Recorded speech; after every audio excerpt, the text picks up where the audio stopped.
As you might imagine, these movements are meeting extremely harsh repression, both from the U.S. occupation and its proxies in the Iraqi government, as well as from the various sectarian militias.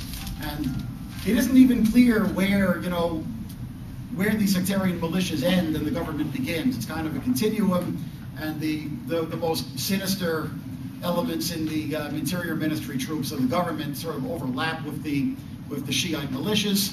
And then they're fighting the Sunni militias, which used to be quite clearly in insurgency, quote unquote, but now with the beginnings of this whole awakening movement, the U.S. is trying to co-opt some of the Sunnis against others.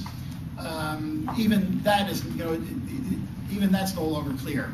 So even with the Sunni sectarian militias, there's overlap with the forces which are in collaboration with the United States. So all of these forces out there have assassinated and abducted and murdered leaders of the Iraq Freedom Congress.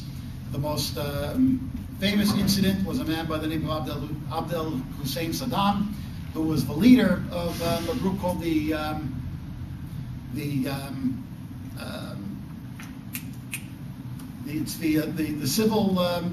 freedom.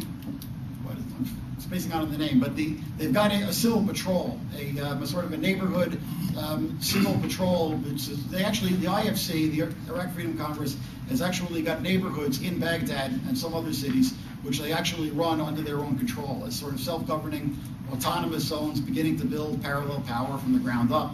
And the Safety Force, that's the name of the patrol they've got. They've got a patrol called the Safety Force, which actually keeps these neighborhoods free from the sectarian militias and the government forces. I should say that the Safety Force is armed, but they're quite clear that they're not an insurgents group, and that the Iraq Freedom Congress, while intransigently opposed to the occupation, they are a civil opposition. They're not a military opposition, but they do have the Safety Force, which patrols their own areas which are under control. And the man who led it, Abdel Hussein Saddam, was apparently, from what we can gather, he was murdered in his bed in the wee hours of the morning by a squad of U.S. Special Forces troops who just fired into they threw in a bomb and then charged in and fire and killed him and left his teenage daughter gravely injured. She survived.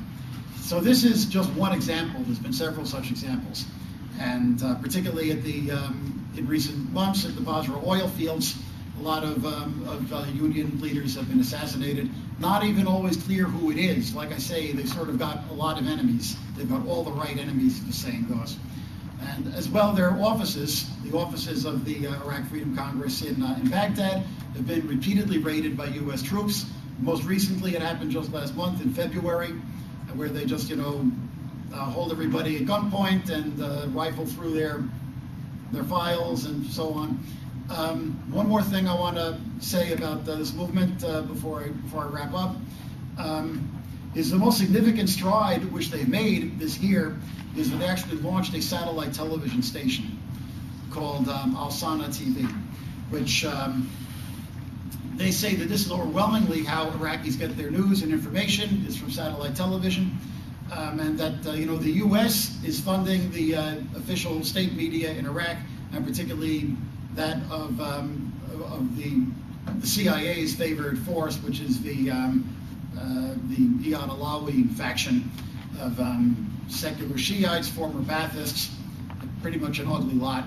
And then there's they see that the Iranian state media is sort of the voice of Shiite political Islam in Iraq, and for better or worse, they see Al Jazeera TV as the voice of Sunni political Islam in Iraq.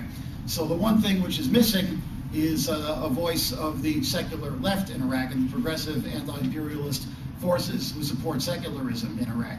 So that's what they've got now, and they've been able to launch this due to the vigorous support that they've received, including a lot of grassroots fundraising efforts, which, to my amazement, resulted in getting them something like the $400,000 they needed to launch Sana TV from the Japanese anti-war movement.